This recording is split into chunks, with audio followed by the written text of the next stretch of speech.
जो प्रयोजन है वो इसलिए किया जा रहा है। गाज़ियाबाद में कमला नेहरू नगर में जो बड़ा ग्राउंड है उसमें एक वैश्य व्यापारी विराट महाकुंभ का आयोजन किया जा रहा है। इस कार्यक्रम में पश्चिमी उत्तर प्रदेश के सभी ज़िलों से व्यापारी भाई, वैश्य भाई इसमें शामिल होंगे और अपने विचार रखेंगे।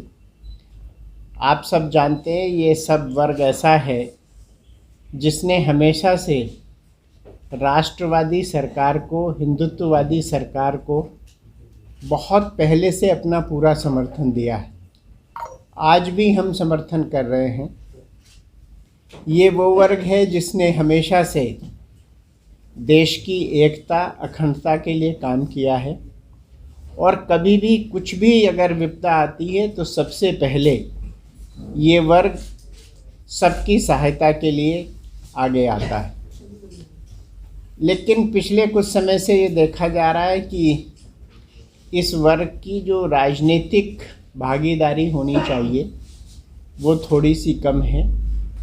हम इस कार्यक्रम के माध्यम से राजनीतिक दल से ये अनुरोध करते हैं कि ये वर्ग जो सबको साथ लेके चलता है, सबकी सेवा करता है, लगभग 23% इसकी आबादी है, तो इसकी भागीदारी बढ़नी चाहिए। और ये ऐसा वर्ग है जिसने इस देश की आर्थिक व्यवस्था को सुदृढ़ किया है, इस देश की आर्थिक व्यवस्था की रीढ़ की हड्डी है। इस वर्ग ने हमेशा ही देश के लिए बढ़ चढ़कर हिस्सा लिया है। आप देखेंगे जितने स्कूल, कॉलेज, धर्मशालाएं, हॉस्पिटल, बहुत ऐसे सामाजिक कार्य हैं जो इस वर्ग के लोगों ने किए हैं। और पूर्व में भी हमें गर्व है कि महाराणा प्रताप के समय से भामाशाह जैसे व्यक्तित्व इस समाज में हुए हैं जिन्होंने जो धन अर्जित किया उसको राष्ट्र सेवा के लिए लगाने में कभी कोई कमी नहीं की। तो ये वर्ग ऐसा है जो हमेशा से समाज, सरकार के साथ रहा है और राष्ट्रवादिता हमेशा इसका एक प्रमुख है जिसमें कि हमेशा से कोशिश की जाती है। मैं आप सबसे अनुरोध करता हूं कि आप आने वाली 19 तारीख को रविवार को गाज़ियाबाद में कमला नेहरू नगर जो ग्राउंड है उसमें पधार कर इस कार्यक्रम का अधिक से अधिक जो संदेश देना चाहते हैं उसके वाहक बने, इसमें इस समाज की मदद करें। ऐसा सम्मेलन अभी इलेक्शन कोई बहुत ज़्यादा वो नहीं है, ये हम लोग करते रहते हैं, लेकिन निश्चित रूप से लोगों का ये कहना था कि साहब इसको किया जाए। तो आप समझिए एक बड़े कार्यक्रम को करने में 3-4 माह का समय भी लगता है और ये एक बड़ा कार्यक्रम है। पश्चिमी उत्तर प्रदेश के लगभग जो 29 ज़िले हैं वहाँ से इसमें लोग आ रहे हैं, तो ये सारी चीज़ें देखनी पड़ती हैं।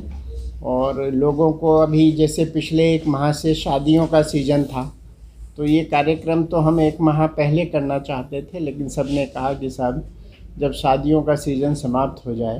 तो कोई इशू बेस्ड है ये महाकुंभ? नहीं, इशू बेस ये है कि जो ये वर्ग है ये चाहता है कि भाई इसकी राजनीतिक हिस्सेदारी बढ़े। ये एक शक्ति प्रदर्शन का माध्यम हो सकता है ताकि राजनीतिक दल जो इसकी उपेक्षा करते हैं वो इस समाज को आगे लाए।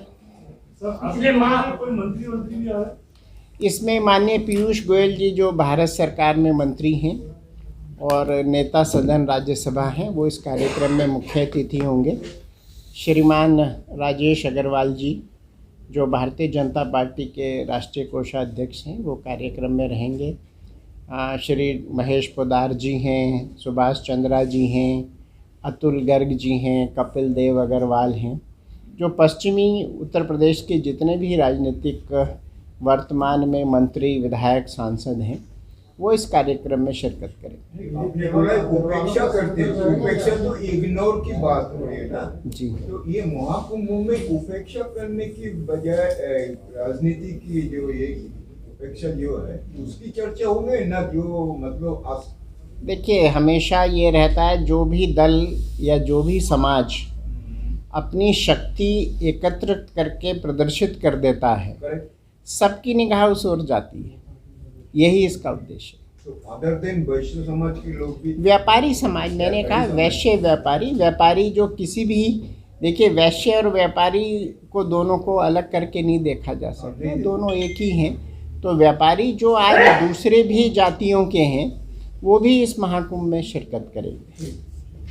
इम्पोर्टेंट इशू क्या है? इशू ये है कि जो समाज हमेशा से देश सेवा में जुड़ा रहता है वो राजनीतिक भागीदारी में पिछड़ रहा है, तो सबको हम दिखाना चाहते हैं कि हम भी इसमें हैं और हम लोगों का भी प्रतिनिधित्व बढ़ना चाहिए।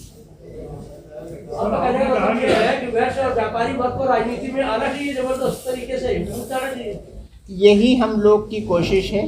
और पूर्व में भी आप देखिए, अगर उत्तर प्रदेश को देखा जाए तो 3 मुख्यमंत्री इस समाज से रहे हैं। पूर्व में CB गुप्ता साहब रहे हैं, बाबू बनारसी दास जी रहे हैं, उसके बाद राम प्रकाश गुप्ता जी रहे हैं, है ना। तो लेकिन वर्तमान में थोड़ा अभी जो प्रतिनिधित्व है वो कम हुआ है, तो उसका प्रतिनिधित्व बढ़ाने के लिए ये जो राजनीतिक दल हैं उनसे ये विनम्र अनुरोध है। और आजकल अनुरोध से एक्चुअली काम चलता नहीं, जब आप अपनी ताकत दिखा देते हैं तो निश्चित रूप से हर व्यक्ति आपको अपने साथ जोड़ने की कोशिश तो ये करता है। माना जाए कि आगे आने वाले इलेक्शन में आप अपनी शक्ति दिखाना चाहते हैं व्यापारी वर्ग? निश्चित रूप से व्यापारी का कौन संगठन भाग ले? जितने भी व्यापार मंडल हैं वो सब इसमें भाग ले रहे हैं।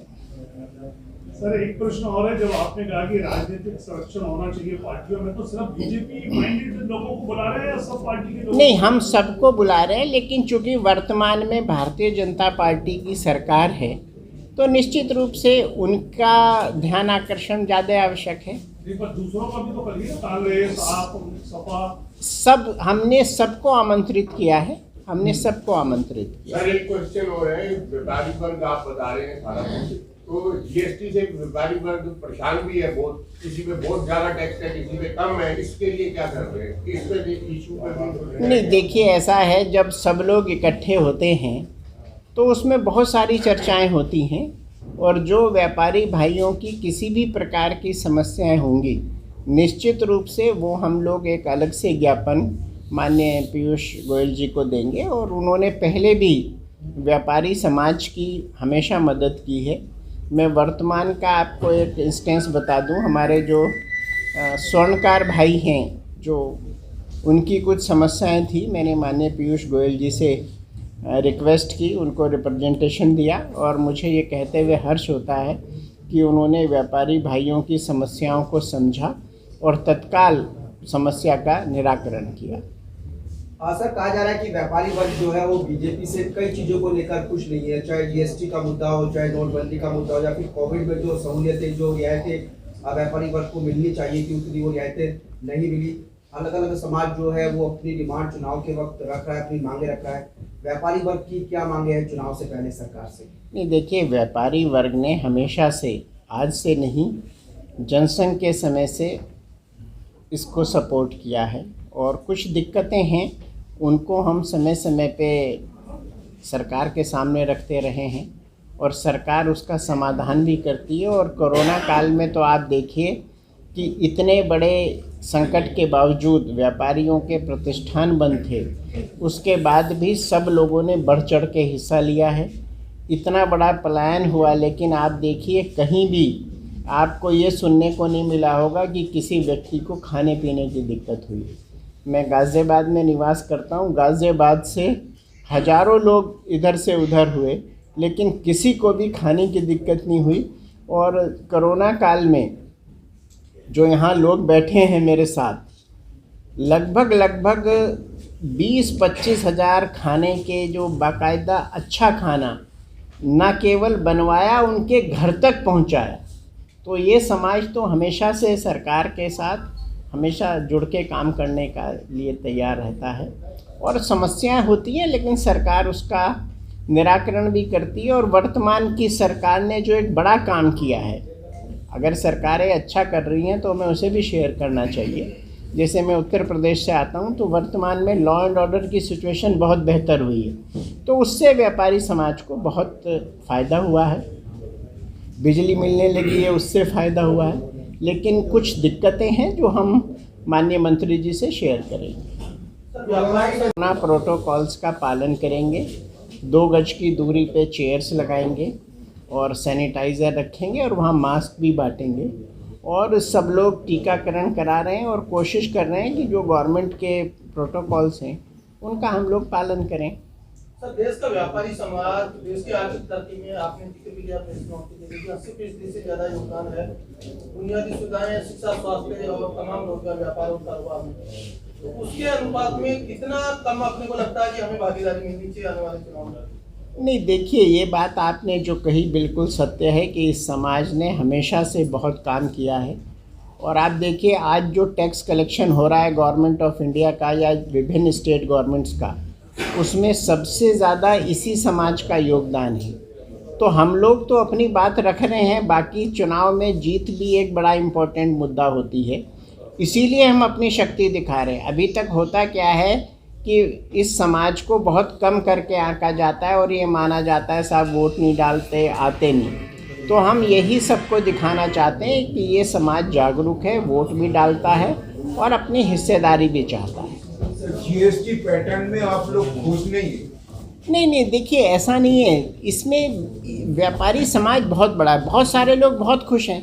जैसे मैं आपको अपने यहाँ का उदाहरण दूँ, स्टील में ज़्यादातर कैश में बिजनेस होता था। जब कैश टू चेक में ट्रांसफ़र हुआ, कुछ लोगों को दिक्कत हुई, लेकिन धीरे धीरे अब लोग बहुत खुश हैं। और अब स्थिति ये है कि लोगों को लगने लगा कि हम कहाँ परेशानी में थे। पहले कैश कलेक्शन होता था, लोग थैला लेके जाते थे, कभी डुप्लीकेट नोट आ जाता था, कभी लुट जाता था। तो आज सब लोग देखिए, जब भी ट्रांजिट होता है, कुछ भी चेंज होता है, तो थोड़ा अडॉप्ट करने में समय लगता है, लेकिन इस समाज ने उसको अडॉप्ट किया है और उसके जो अच्छे पॉइंट्स हैं उनका हम स्वागत भी करते हैं। और जहां दिक्कतें हैं, सरकार से अनुरोध करते हैं कि वो उसका समाधान करें। सर, एक चीज नहीं करना, आप डिमांड कर रहे हैं कि नहीं, हम देखिए, हम तो डिमांड करते हैं सब कुछ हमें मिले, लेकिन ये तो राजनीतिक दलों को तय करना है ना। हम तो अपनी बात रख रहे हैं। देखिए, मैं इसमें एक बहुत अच्छा सा आपको उदाहरण दे रहा हूँ। माँ बच्चे से पवित्र रिश्ता कुछ नहीं होता है ना, लेकिन माँ भी जब तक दूध नहीं पिलाती है बच्चे को, जब तक बच्चा रोना शुरू नहीं कर देता, उसे लगता है अगर वो रोए नहीं तो इसका पेट भरा हुआ, ऐसी कुछ ज़रूरत नहीं। तो ये हमारा एक तरह से वो रोना है कि भाई हम अपनी बात कहते हैं, हमारी बात सुनी जाए। और बाकी तो सरकार, राजनीतिक दल किसी व्यक्ति या किसी समाज से डायरेक्ट नहीं होता, उसकी अपनी प्रतिबद्धताएं हैं। मतलब सर, आप कह रहे हैं कि अगर यूपी में अगर दोबारा से बीजेपी की सरकार आ गई तो सरकार में आपके समाज को सम्मानजनक हिस्सेदारी चाहिए? बिल्कुल।